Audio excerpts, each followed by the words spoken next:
My name is Lynn Imperatore. I'm an original New Yorker, but I live in the UK permanently now, and I've been involved for about 5 years in practice-led PhD research around drawing, which means I'm exploring it from the inside out as someone who has always drawn.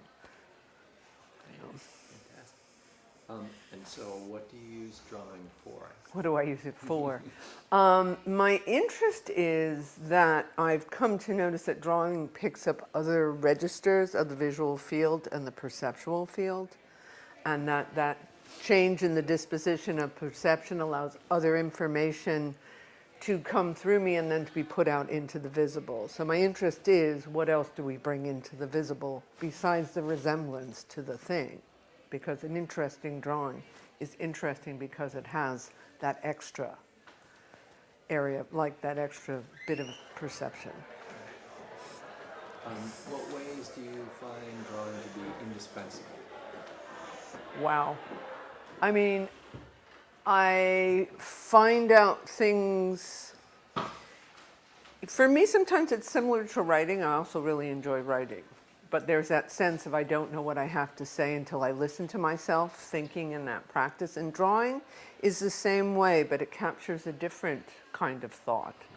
So I've drawn long enough to know that if I make a drawing, I find out afterwards what the drawing was really about. I mean, it might start as something observational, but really any drawing, every single drawing is an imagined world. It's brought back, even in that second from looking to the page, it's a reimagined thing. So I think I'm doing it to find out what's of interest to my imagination.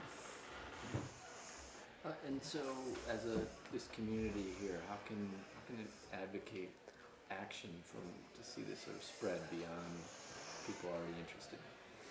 Well, one difference I noticed, knowing both the educational cultures of the U.S. and the UK, is that it would be nice to start advocating for practice-led research, that level of research that's not art history. Mm-hmm.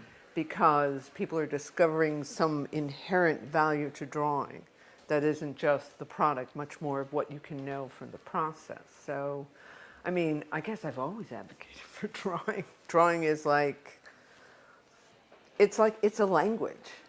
You know, like when you're learning a foreign language, if you translate into your first language, I've been trying to learn Italian. If I'm listening to Italian and thinking in English, I can't get it.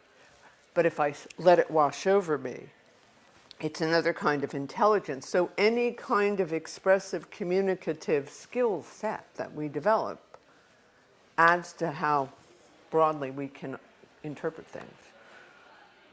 That makes sense? Yeah. Cool.